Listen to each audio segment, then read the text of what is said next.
Hello, everyone, and welcome to PlanesTalkers. I'm Nick. I'm Anna.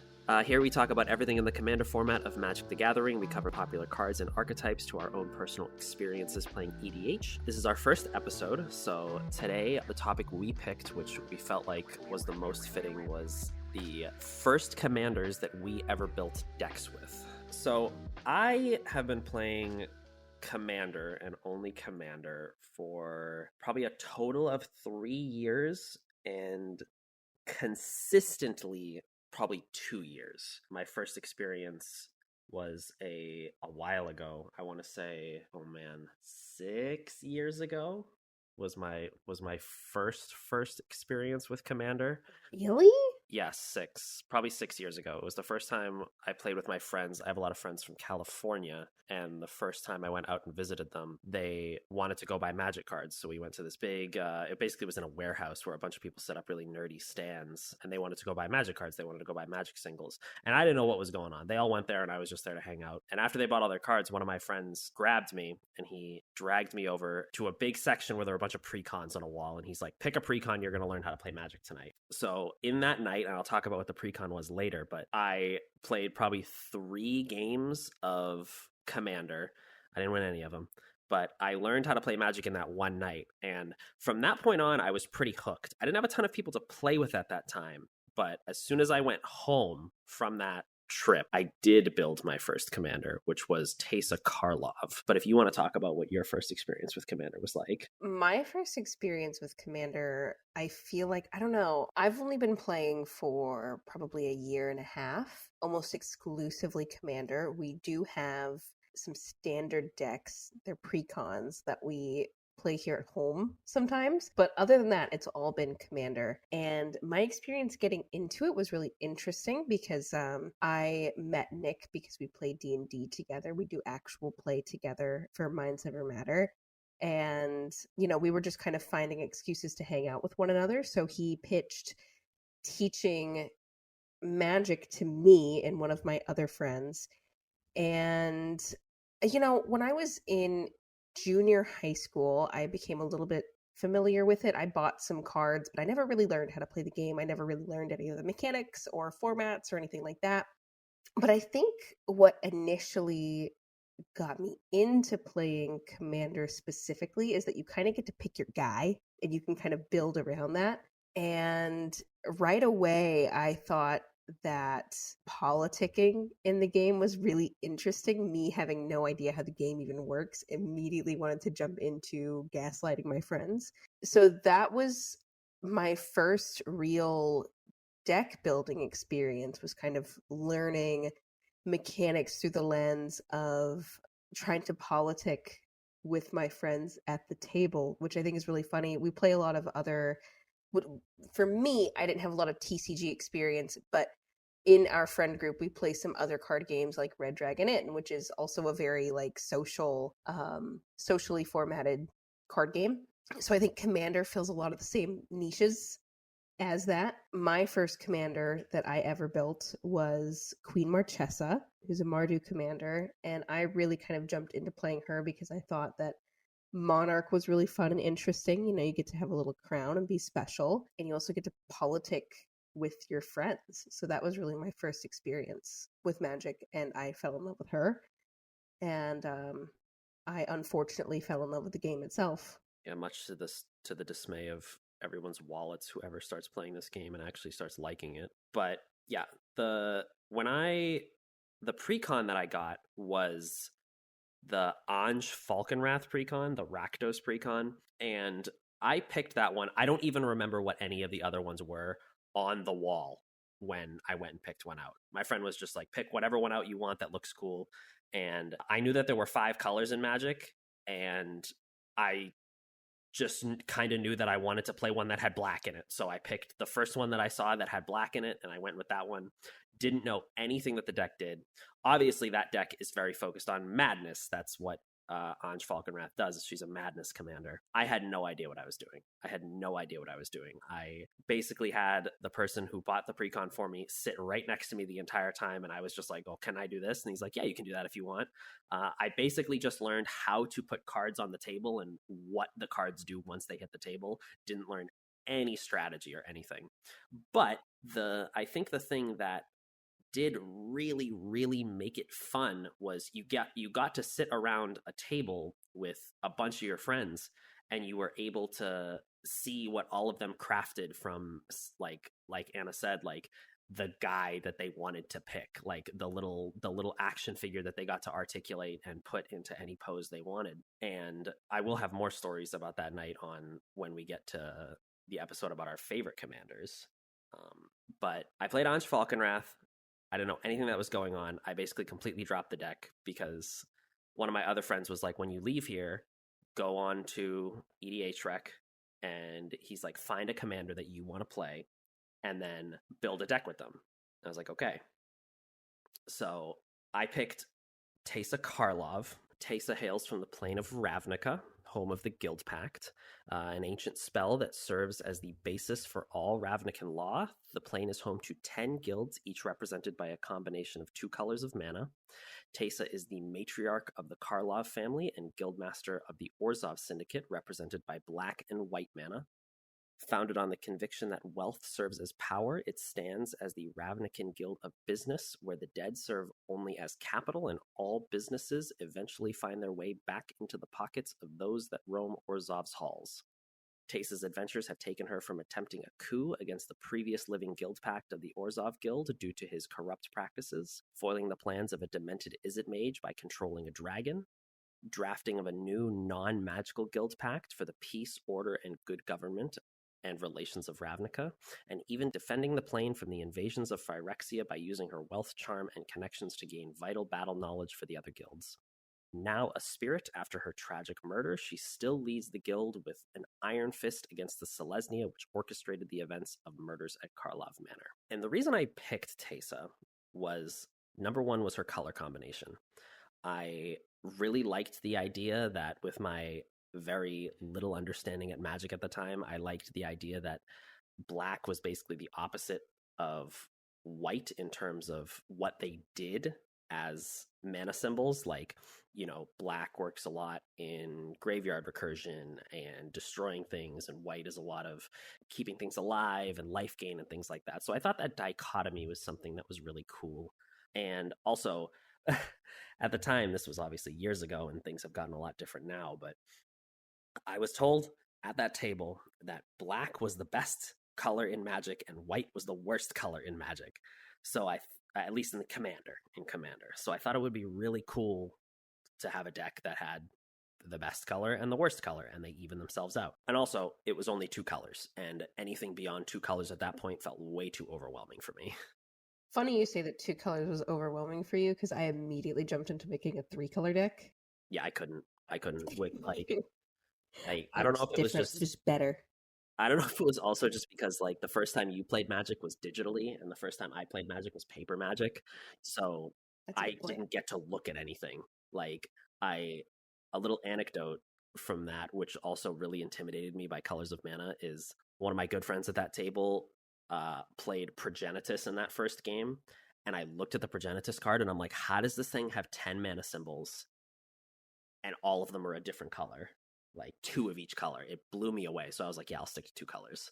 You know, I think my approach to picking my first commander was really different, because I kind of just went on to, again, Nick kind of recommended that I go to EDHREC and look for stuff that I thought would be interesting. And I was just kind of browsing through and saw Queen Marchesa, and I was like, she's a baddie. That's just who it has to be.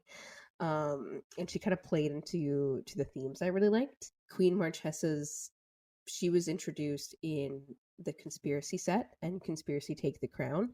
She's from Fiora originally. Yeah, so she lives on the plane of Fiora in Paliano, and she was raised in the King's Court. Marchesa's lore, I think, is really interesting because she seems to take a lot of inspiration from, like, Italian noblemen and noblewomen from that time period, like Lucrezia, who was kind of infamous in Italian history for being like a schemer and like a poisoner. And Marchesa, who is a noblewoman in the plane of Fiora, she kind of wanted to take the throne from her brothers, who were far less competent than her at ruling. And as she kind of slowly started to gain influence in the courts with her team of assassins, she just kind of slowly took control of the high city until it was hers. She was officially crowned Queen Marchesa after Kaya killed Brago. But even though she kind of like went about grabbing the crown in sort of a dirty, underhanded way, she's a legitimately good queen. I mean, there's a whole battle card themed around her, Resolute Monarch, and she really takes care of her people.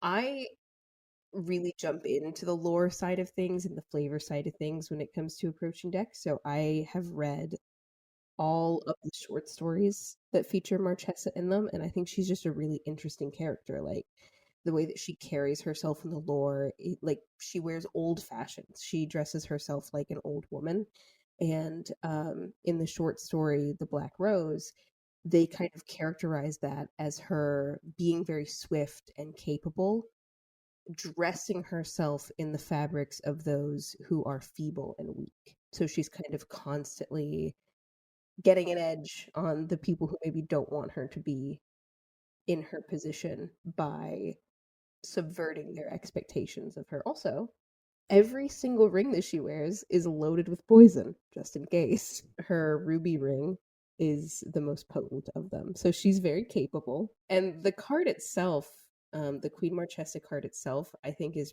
pretty open-ended.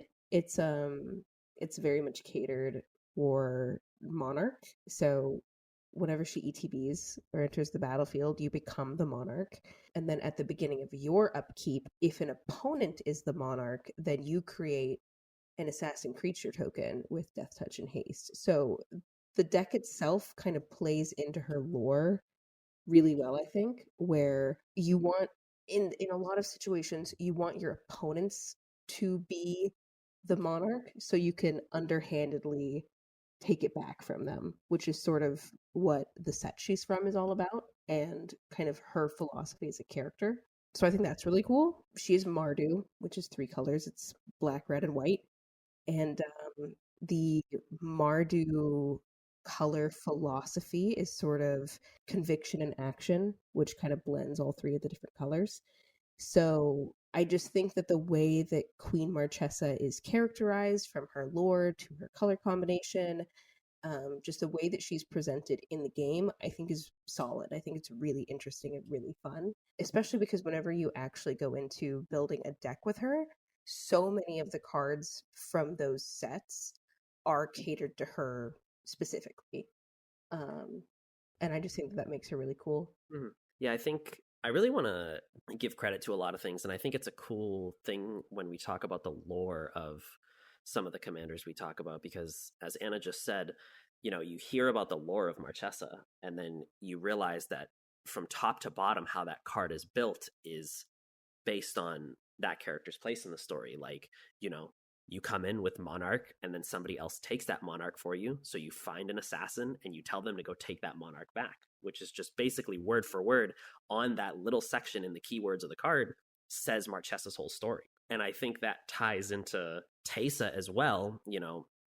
If we look at Teysa's color identity with Orzhov, taking the black mana symbol into account, with their baseline philosophy, it's, acquiring power at any cost. But then you take the white symbol into account, and it's lawful and dutiful and justice behind it. So in a way, it's about acquiring power at any cost, but having a code behind that, which I really think represents Orzhov very well. And even with Teysa, who runs the Orzhov Syndicate, with what her card does, actually don't remember it word for word. This is why I put Queen Marchesa right in my note document, because I'm better. With what Teysa does, if a creature dying causes a triggered ability of a permanent you control to trigger, that ability triggers an additional time. And I love that idea when you think of what Teysa is and how she runs the Orzhov Syndicate, and what Orzhov stands for is where in the Orzhov Guildhall, even if someone dies, their spirit is still used to be of service. So with Teysa, if something dies, you get the value out of that thing dying, but then you might as well keep getting value out of that thing after it's dead. So that doubling up on death triggers really goes hand in hand to what Teysa stands for.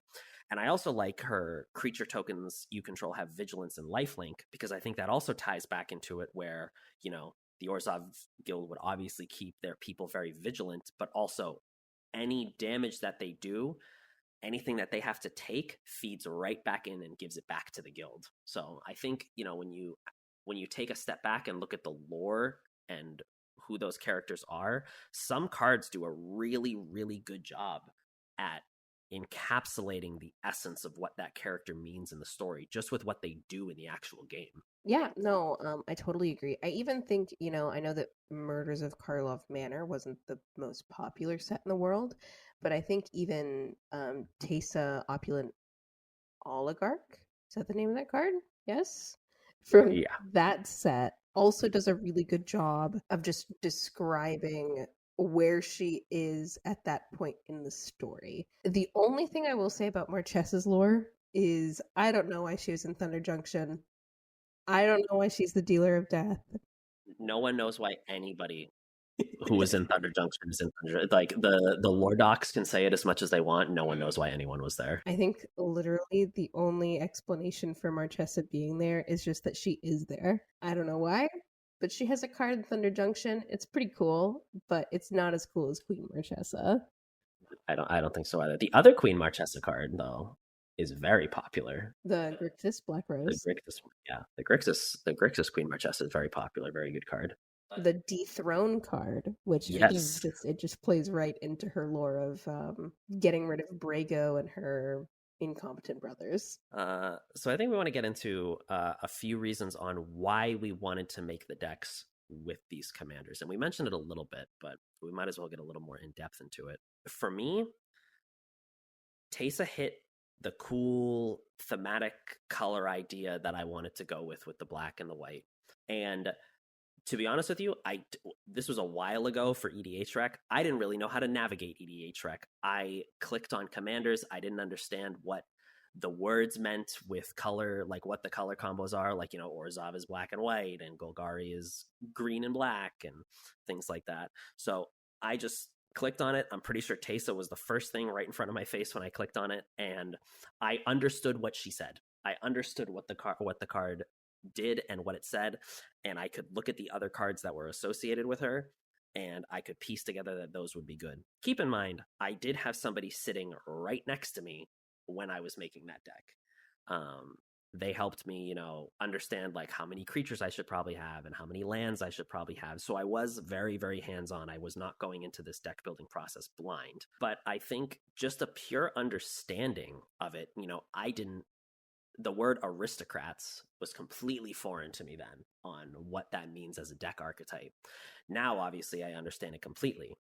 And when you look at Teysa and you hear the aristocrats archetype, I think Teysa is the absolute, in my opinion, quintessential aristocrat commander. Like, I really think if you want pound for pound, value for value out of sacrificing your own creatures and other permanents and things to get value out of them, no one does it better than Teysa. No one does it better than Teysa. And I think there can be a small amount of, you know, boredom that comes with that, where it's like, you know, what Teysa does is really cool, and you can have big pop-off moments where, you know, you slam a bunch of things on the board and it's like all of a sudden I play Meat Hook Massacre and everyone takes 40 damage. But also, she's very straightforward with what she does. There's not a ton of nuance to her with what she's doing. I don't know if you felt that when you made Queen Marchesa, because I know there's a lot of politics in Queen Marchesa. So I don't know if you felt comparative now that you've been playing for a little longer and have played some other politics-focused decks, if Queen Marchesa is something at the forefront of a politics-style deck, or you think it's more just like a convenient area for her to fall into? I mean, you know, and this is sort of a personal thing with me, is that a lot of the other politics decks that I've made in the past have always ended up being a little bit silly. I don't think any of them are super like, I don't think any of the other politics decks I've tried to brew since Queen Marchesa have been legitimate. I don't want to say legitimate decks, but they haven't been legitimately trying to win.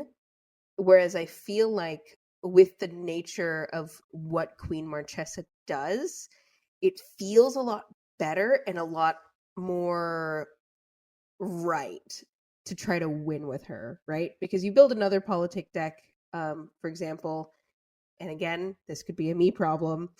You build Kenrith, it turns into a gate deck. No, yours turned into a gate deck. Yes. Yours turned into a gate deck. And every single time I've tried to build it, it's turned into a silly gate deck. But I just feel like, I don't know, I'm very much a person where I think when I'm like really jumping into trying to build an actual deck and not just like a meme deck, flavor is a really big thing for me. And I don't think you really get better flavor from monarch or politics as themes in Commander than you do with Queen Marchesa. I mean, that's really her whole thing. And I still think that Monarch is a super fun mechanic, even if it's very, if you're playing a commander that uses Monarch, you are playing around Monarch for the entire game. Everybody at the table suddenly is. I still think that it's a really, really fun mechanic. And I think that Queen Marchesa embodies that really well. I think all of the like court cards, for example, that have different effects depending on whether or not, well, varying effects depending on whether or not you have Monarch. I think all of those are really interesting. I know that they added some new ones because obviously Aragorn was a Monarch commander when he came out, or well, one of the Aragorns was a Monarch commander. But yeah, I think when I initially approached making the deck, especially because it was my first, like I didn't have a pre-con or anything to start with. It was legitimately like my first ever go at trying to put anything together. I crammed it with cards that I thought were flavorful. Like any of the Marchesa cards that I could put into the deck were in there and are still in there in newer versions that I've made. Like Marchesa's Decree, for example.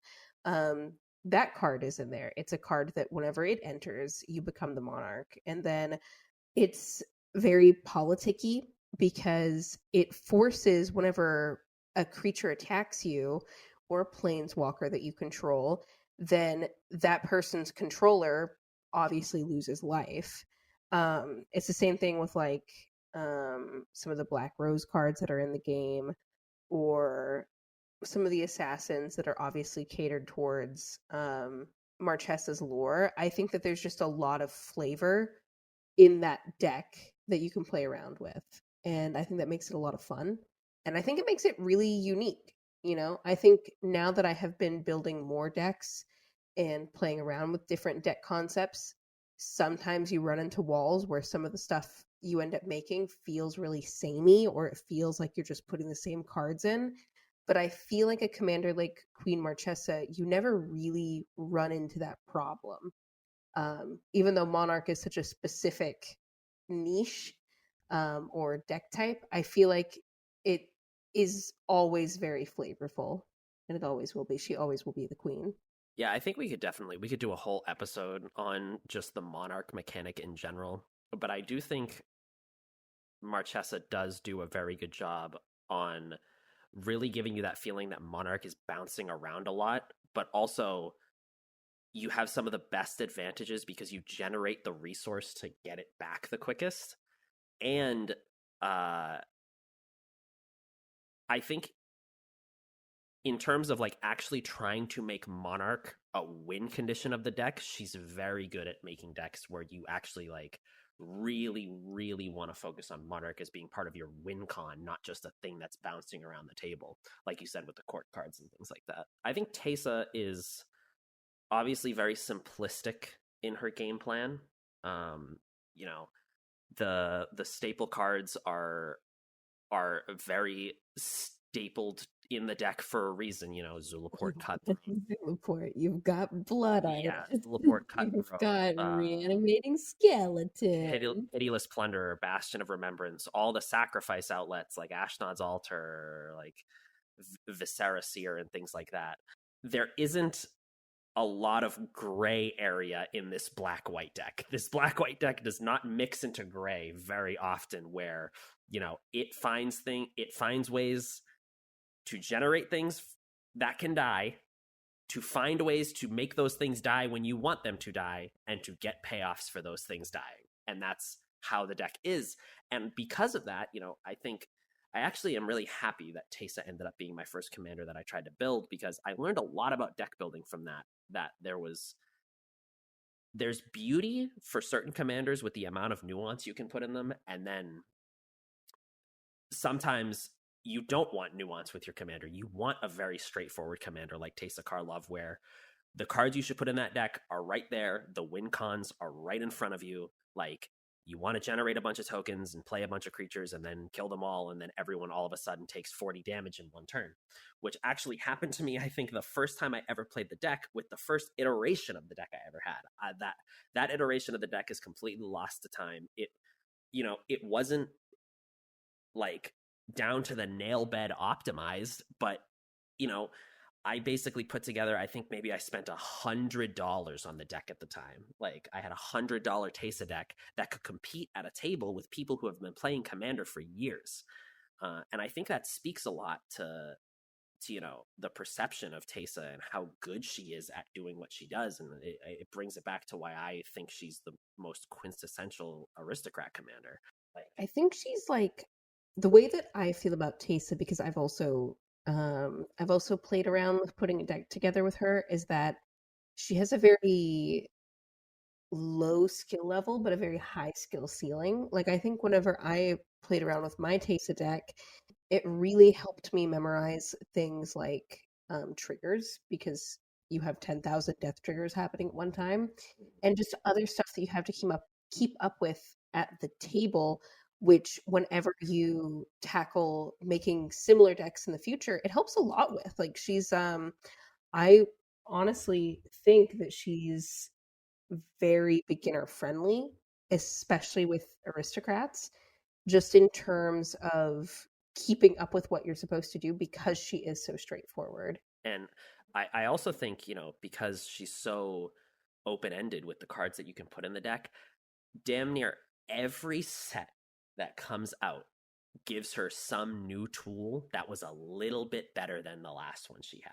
Like, you'll find another new sacrifice engine that just makes her a teeny bit better. Like, when Drivnod Carnage Dominus came out, and that card, it's 3 colorless and 2 black. It's an 8/3 Phyrexian Horror. If a creature dying causes a triggered ability of a permanent you control to trigger, that ability triggers an additional time. It's just half of Teysa's wording, and the most important part of Teysa's wording.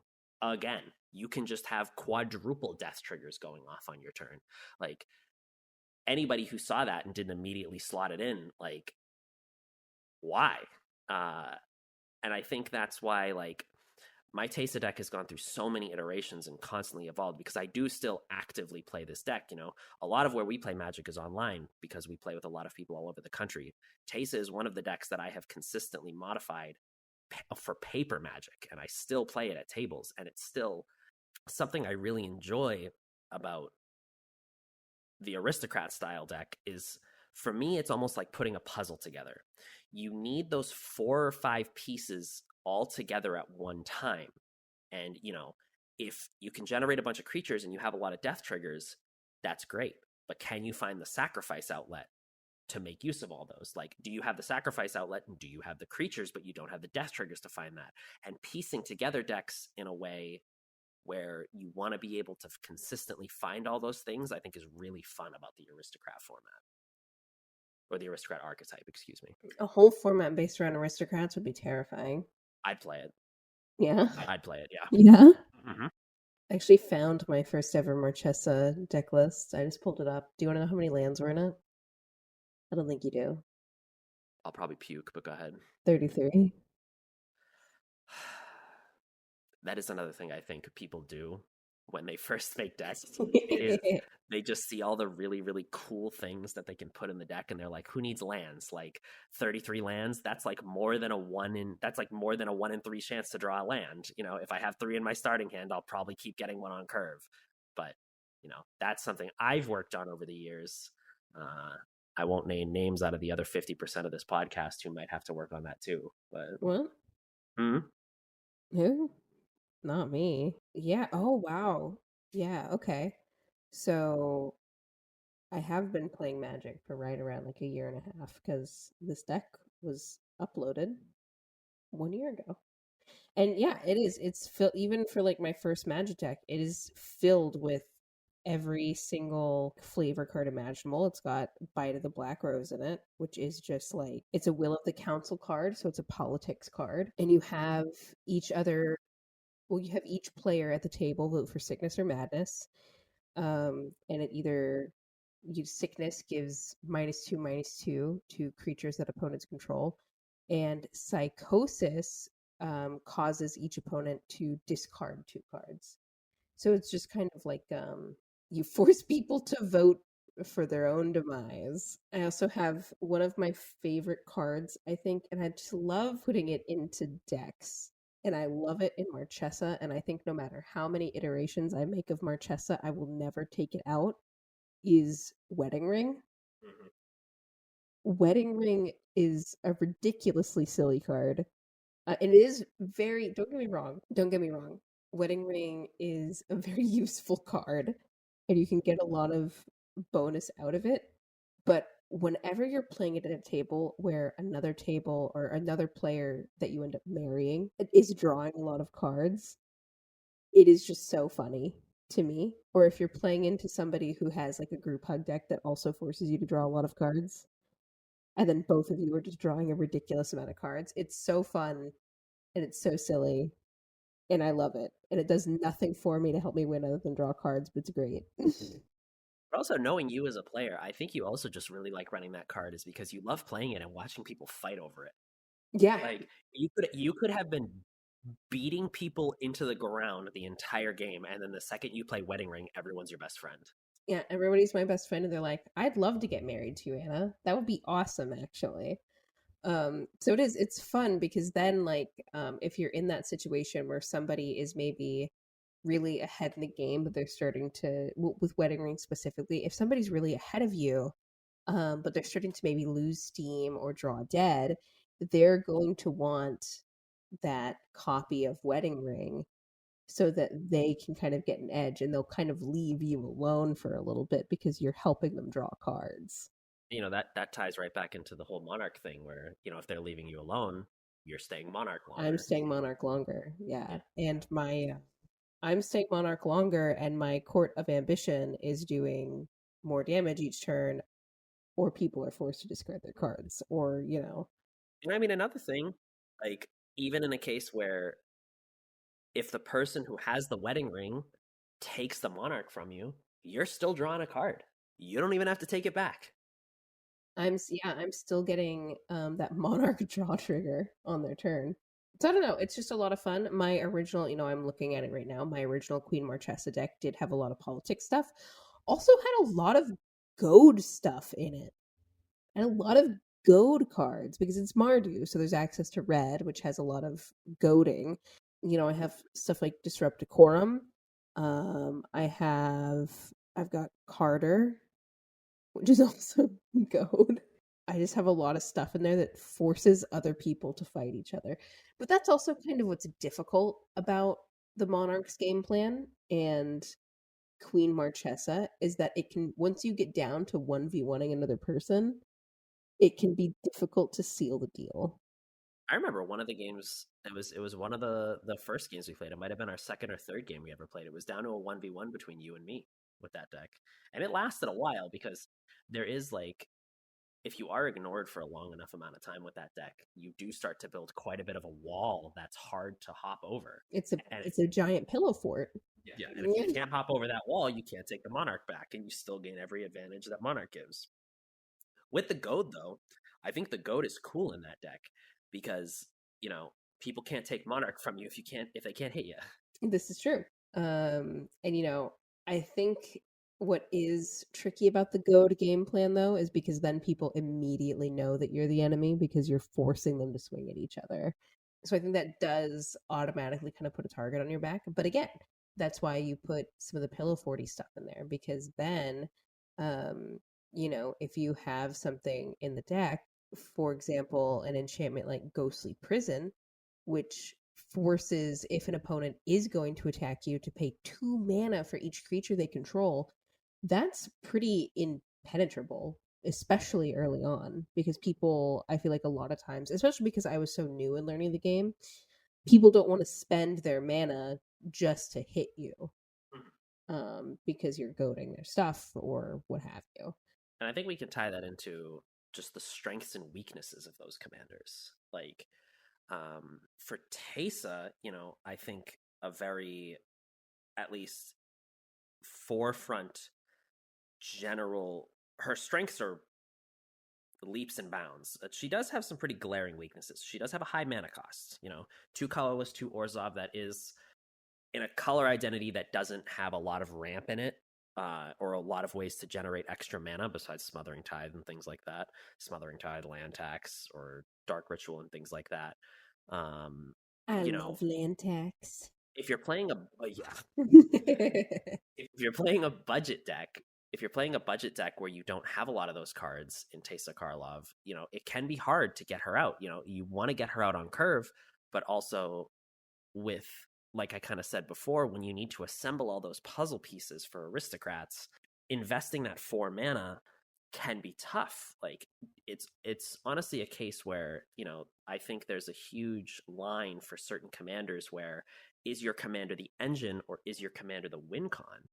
And I think Teysa sits in a very interesting middle ground with that, where, you might be playing a game where you're slowly building advantages with Teysa by playing her early, and that 2 damage became 4, and then you're drawing a few extra cards, or you might assemble all those puzzle pieces quickly, and then you don't end up playing her till turn 7 or 8, but when you do, you just have this absolutely massive turn where it's just engine after engine after engine, and she's just doubling up on them. But, that's an important thing you have to think about on when you want her to hit the board, because, she is a very, very threatening commander. All of a sudden, that Zulaport Cutthroat is 2 damage every time something dies. That Grim Haruspics is 2 cards every time something dies that you're drawing. You're doubling up on tokens. I've had many a game where, it didn't look like I was doing a lot, and then all of a sudden I dumped 10 mana into a Meat Hook Massacre, and then the board just got swept. And that was something that happened to me when I first ever played the deck. I think it was my second or third time, right after I built it, and I went and played at my friend's house, where I think everybody has that moment in Magic where, especially when they're new, or maybe even not when they're new, maybe even just, when they try a commander for the first time, where you get into this flow state where you're just like, there's so many triggers happening and there's so many things going on, and even you completely lose track of everything, and you're just like, you're totally lost in the fact that you're winning. And that's what happened with me when I played Teysa and I think that, that can also be brought as a strength and a weakness, where, you talked about it before, Anna. Something you learned from Teysa was triggers. You have to keep up with a lot of triggers with Teysa, even if most of them are just death triggers. It is, you kind of got a whole novel of triggers in front of you that you have to keep up. One of her obvious strengths is there are some very, very, very good death triggers in the game. Very good death triggers. And doubling up on some of those can be crippling to your opponents.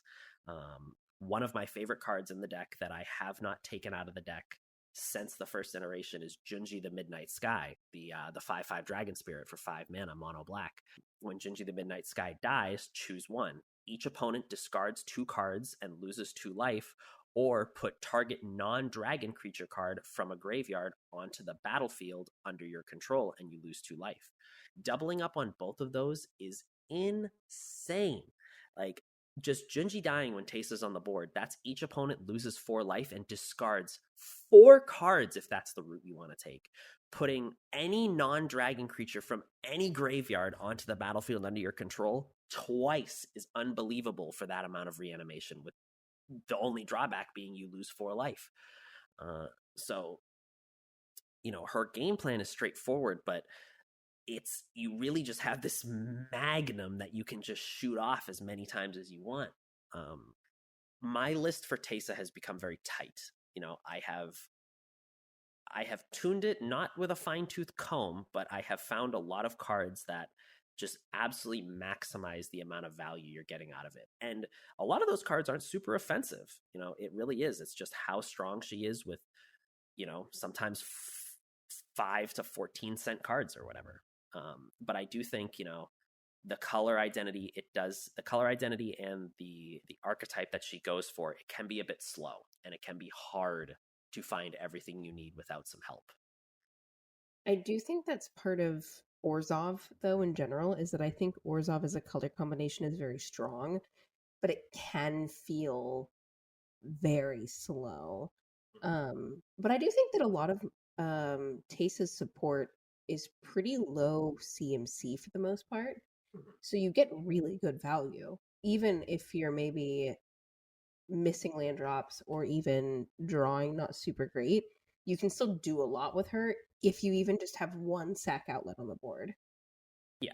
And I mean, it is based on a deck-to-deck basis, like the ritual cards. Like if you want to run Smothering Tithe and Dark Ritual, or you want to even go up to big things like Mox Diamonds and stuff like that, you can fix parts of her deck like that. But not everyone has access to things like that. So if you're going for lower budget, I think with any deck, going for lower budget, it makes the weaknesses that those cards can have a bit more glaring.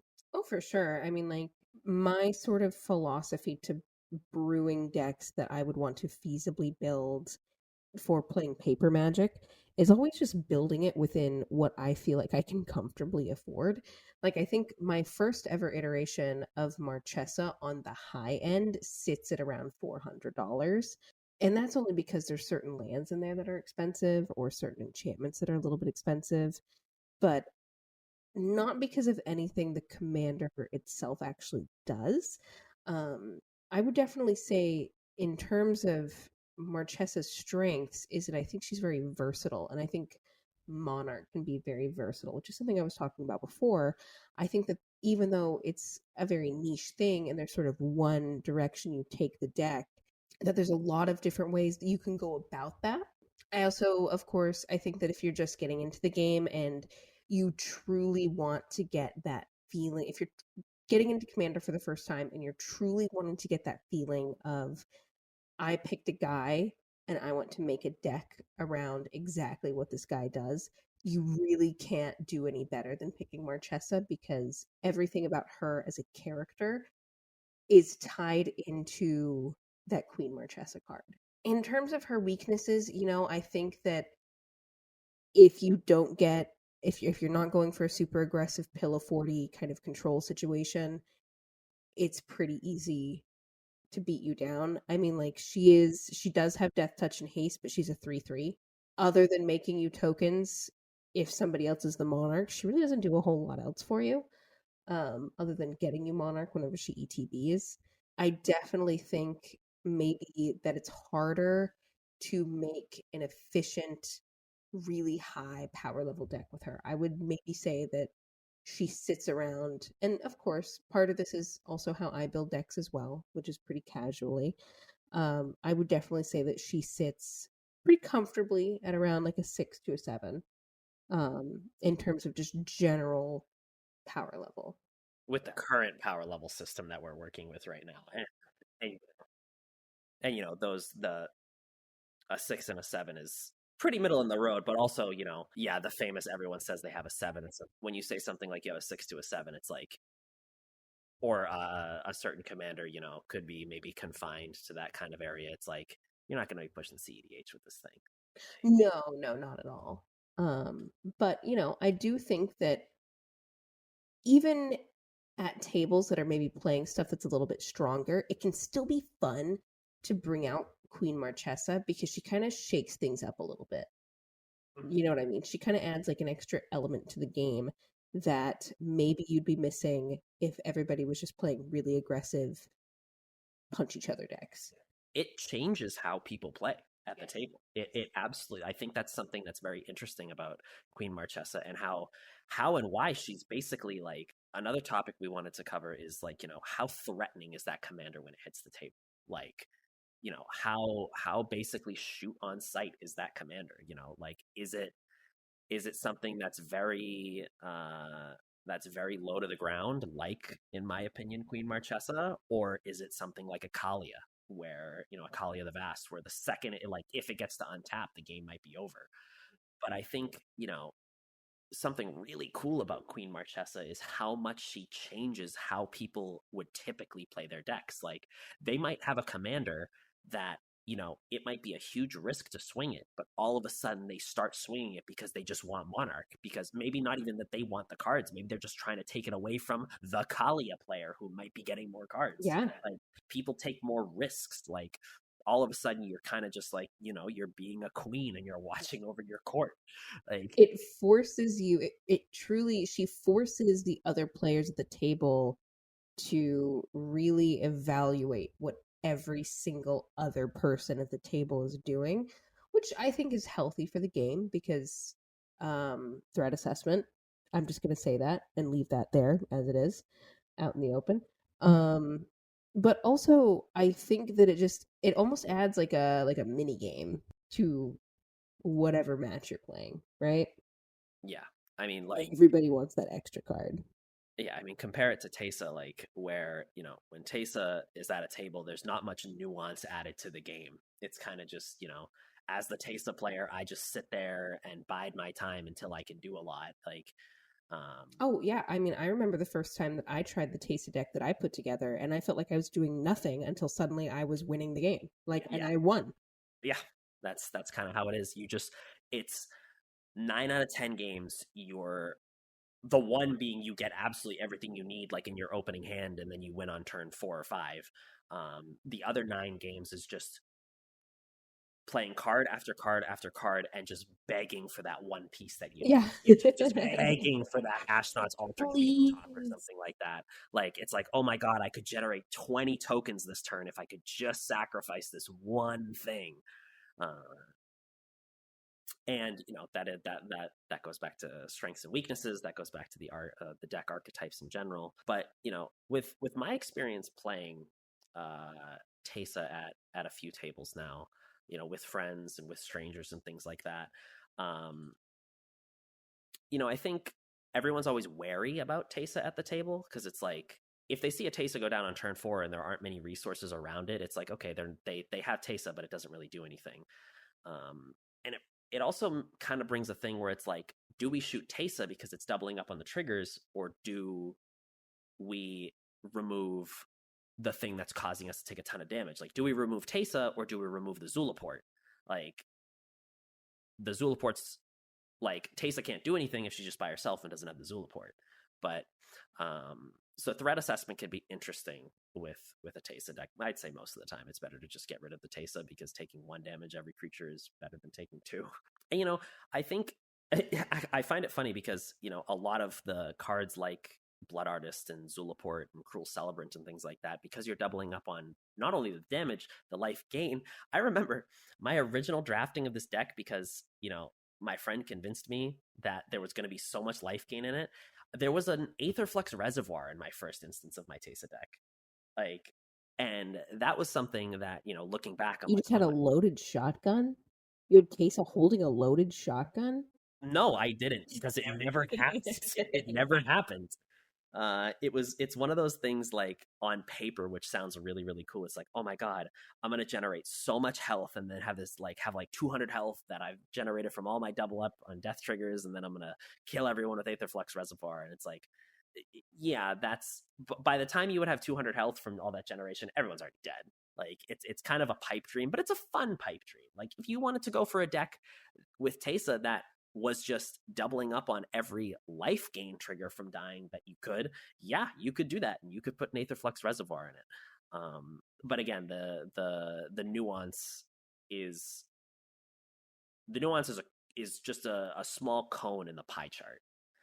Yeah, that's kind of how, I mean, like, I don't know. I really feel, I really truly feel like Queen, and I don't want to say in a league of her own, because there are other monarch commanders and there's other politics commanders that certainly are stronger than Marchesa. You know, I think the Sphinx, the Esper Sphinx politics commander is probably better than Marchesa, just in general. Um, Tivit?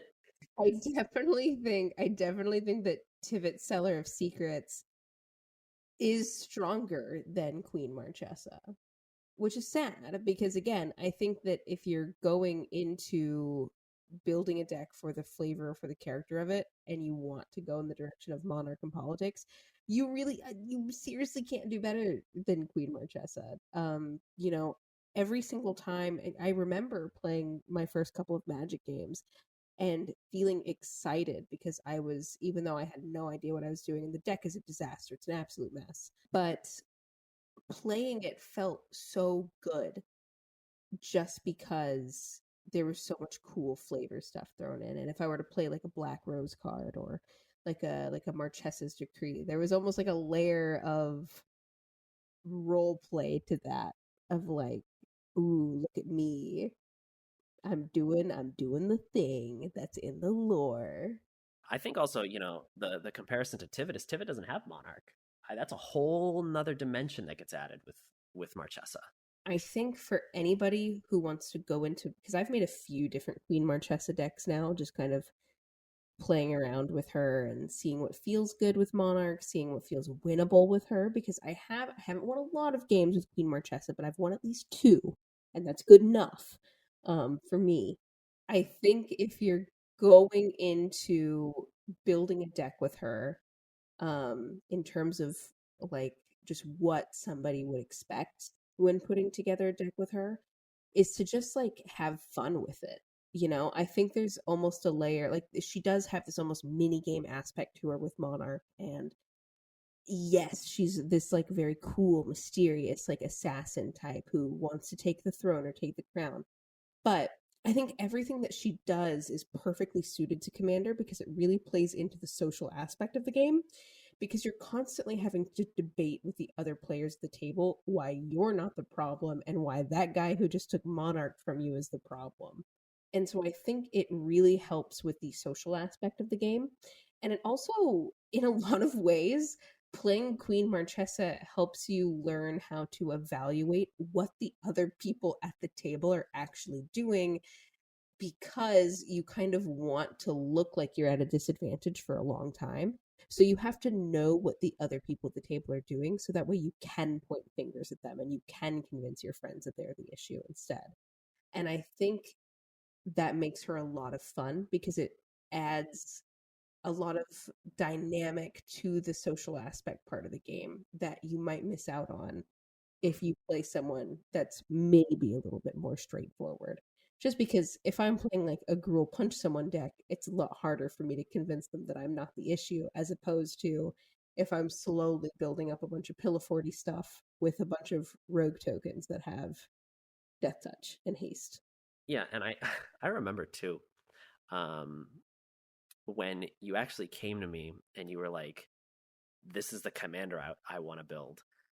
I don't want to say that it's like a completely out of the box type of commander to pick as your first commander, but it definitely is an interesting one for someone going into a game that has never really played it. You don't really understand resources or threat assessment or really, you know, like what anyone else is doing at all, like when the correct time to play cards is and things like that. And then going in with a deck that has to focus on all those things. They have to focus on every one of those things of like assessing how powerful everyone else is so you can pick your target. But also I think because of that, you learn faster about those things. Like when you're forced to see those things, you learn a lot quicker. And I think you were making decks, oh God, every day after that happened, like every day when we started playing, and getting you were able to get a grasp on those things so quickly because I think you were having to manage everyone's resources at the table. You were having to assess and manage everyone's resources at the table to basically find out who you wanted to point a finger at on who was the strongest. And I think that's another thing where I definitely think that Commander as a whole, there are for sure certain commanders that if it's your first time building a deck, you should not build them. Like some commanders are just either worded strangely or wildly complicated. Like I'll die on this hill that the Modern Horizons Ulalek precon should not be a precon. Like I really think that deck is far too complicated for somebody who, like, if you wanted to hand that to your friend who's never played Magic and be like, here, play this effectively, that really, it'd be very hard to figure out what's going on. But I do think there's a really, like, there's a beauty to finding a commander that you just think is cool, and you'll become so much better at not only the part of the game that commander focuses on, but every other part of the game that commander does not focus on, because you realize where those strengths and weaknesses are. Like, you realize that, like, when you pick a color combination like Esper, you're not going to have ramp. So, well, you're not going to have land ramp, really. So where do you fit those gaps in? And when you see somebody who does have land ramp, how do you assess how much they have compared to how much you have? So I think, you picking Queen Marchesa, it helped in so many areas with that.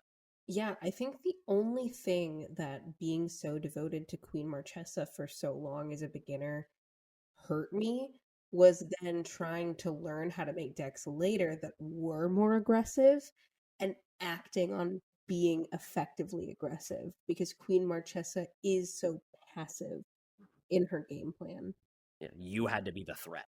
Yes, I had to learn how to actually be the threat and let people see me as being the threat instead of just hiding behind, well, he took Monarch from me, so obviously he's the bad guy, hit him. Yeah, it took you about 6 months to build a Gruul deck. Yes, it did. Love you, Minsc and Boo. So yeah, I think moving towards the end of this, I think a very interesting point, because this whole thing was like talking about our first commanders we ever picked, and how and where we are now compared to me, the multiple years, and you approaching 2 now. I think it's a very interesting thing to where I picked Teysa as my first commander, and I still work with that commander. That commander is still something that I enjoy and I like to work with the aristocrat archetype and things like that. It's still something I enjoy playing now. And that's not to say that you don't enjoy Queen Marchesa anymore, but it's, I think it's a very cool way to take an outside looking in kind of lens to see, like, sometimes what you started with is nowhere near what you're going to end with. Like, it's nowhere near, like, how you build decks anymore or what kind of decks you like to build. And that's okay. Like, that change is a beautiful thing, I think, in Commander, is, the power level of decks you build is going to change over time, whether it gets less powerful or more powerful. What you enjoy to see at a table is going to change. Like, how you structure your decks, it's going to change over time. And that's a good thing.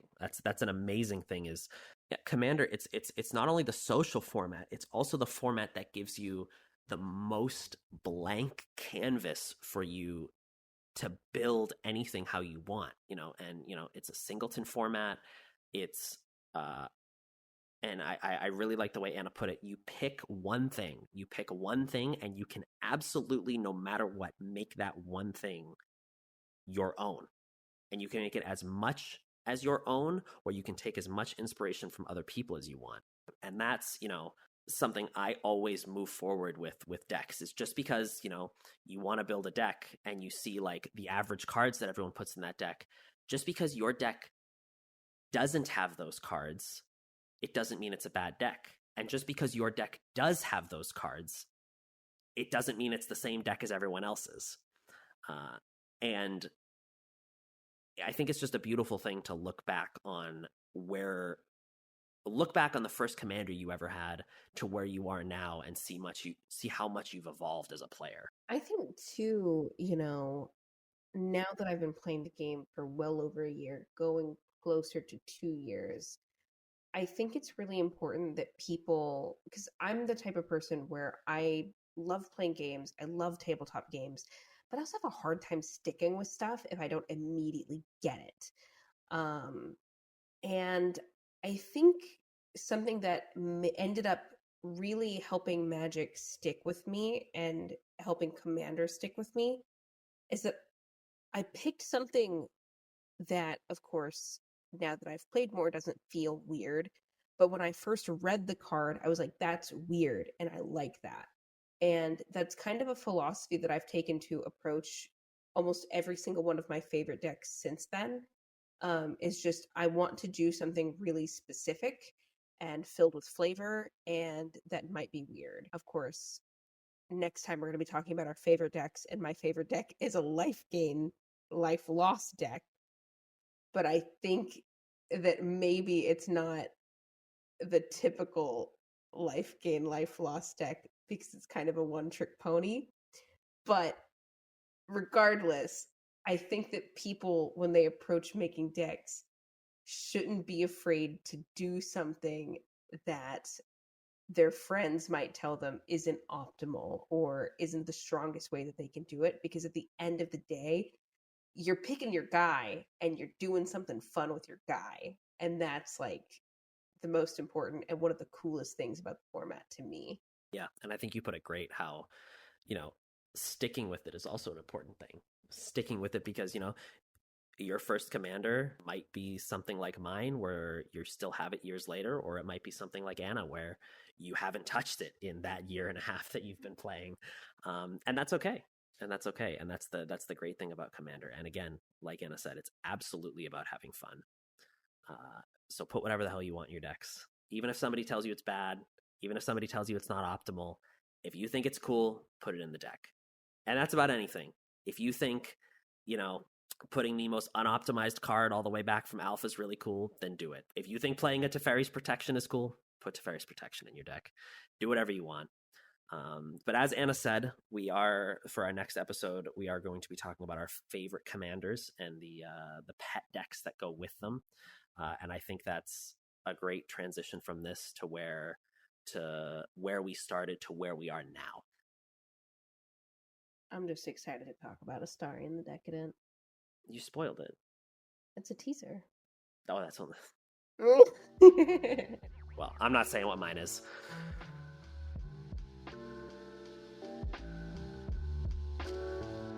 Thanks everyone for listening to this week's episode of PlanesTalkers. If you like what you heard, drop us a review on Spotify and Apple Podcasts. It helps us a ton. You can follow us on our personal social media profiles at @LocalLevelUpLady and @WinOnTurn7. To find out what we're talking about next, you can follow show updates at HilaritySaveRPG.